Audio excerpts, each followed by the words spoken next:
Sandman Stories presents East Light and the Bridge of Fishes. A little background on this story. The original is in the Samguk Sagi, which gives a full account of Jumong's parents. Jumong is the Korean name for East Light, and he is the founder of the Goguryeo kingdom. His father was Haemosu. He came to earth from heaven. His mother, Yuhwa, is the daughter of the river god Habek. So Yuhwa and Haemosu got together. She was touched by a beam of sunlight, and 5 days later she laid an egg, and the egg was Jumong. So if you want to find out more about this, there have been television shows, there have been lots of articles. Just look for Jumong, Jumong, and you can find out a lot more about this story. Okay, let's begin. East Light and the Bridge of Fishes.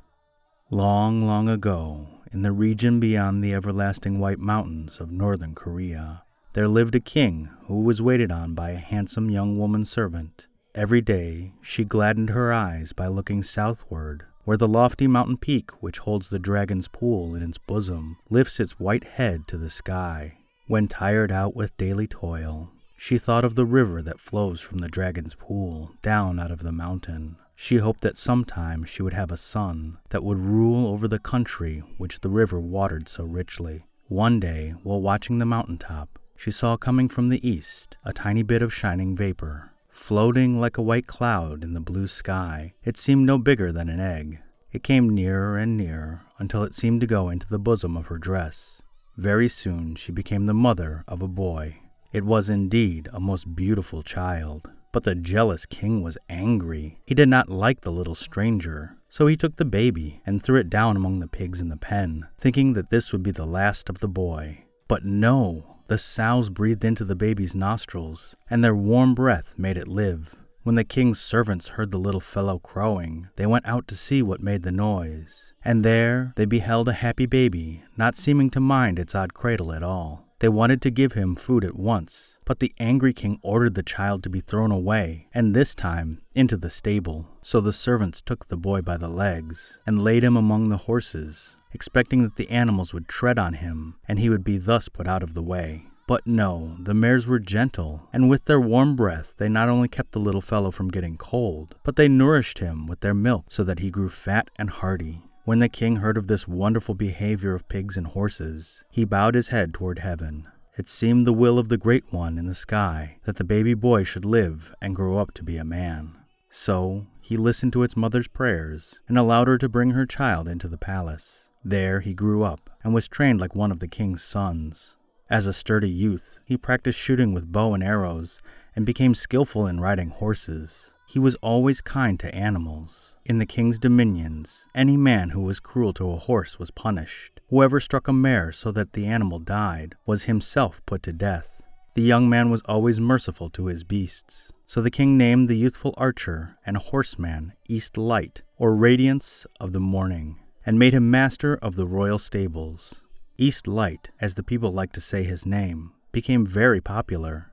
They also called him Child of the Sun and grandson of the Yellow River. One day, while out on the mountains hunting deer, bears, and tigers, the king called upon the young archer to show his prowess in shooting arrows. East Light drew his bow and showed skill such as no one else could equal. He sent shaft after shaft whistling into the target and brought down both running deer and flying birds. Then all applauded the handsome youth. But instead of the king commending East Light, the king became very jealous of him, fearing that he might want to seize the throne.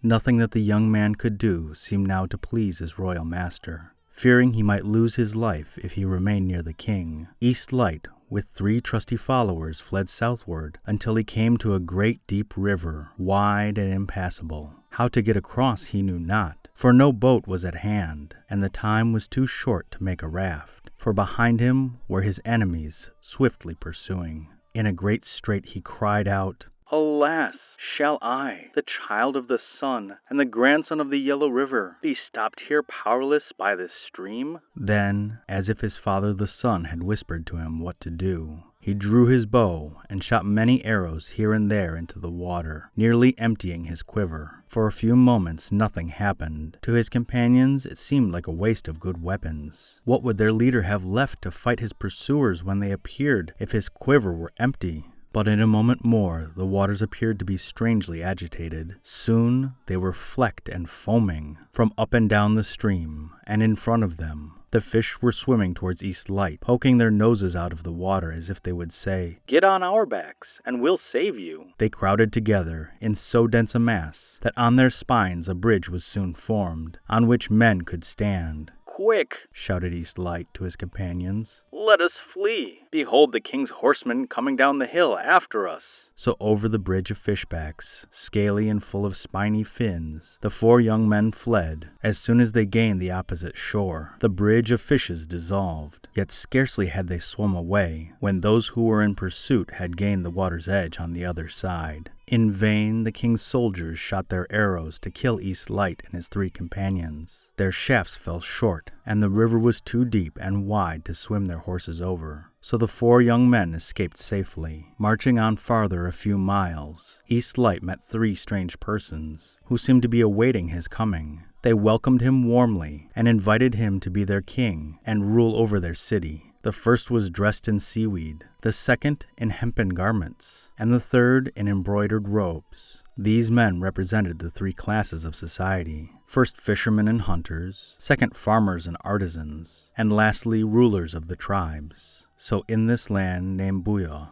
rich in the 5 grains, wheat, rice, and millet, bean, and sugarcane, the new king was joyfully welcomed by his new subjects. The men were tall, brave, and courteous. Besides being good archers, they rode horses skillfully. They ate out of bowls with chopsticks, and used round dishes at their feasts. They wore ornaments of large pearls and jewels of red jade, cut and polished. The Buya people gave the fairest virgin in their realm to be the bride of King East Light, and she became a gracious queen, greatly beloved of her subjects, and many children were born to them. East Light ruled long and happily. Under his reign, the people of Buya became civilized and highly prosperous. He taught the proper relations of ruler and ruled, and the laws of marriage, besides better methods of cooking and house building. He also showed them how to dress their hair. He introduced the wearing of the topknot. For thousands of years, topknots were the fashion in Buya and in Korea. Hundreds of years after East Light died, and all the tribes and states in the peninsula south of the everlasting White Mountains wanted to become one nation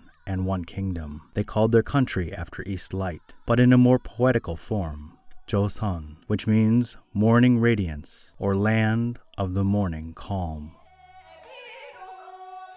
The end.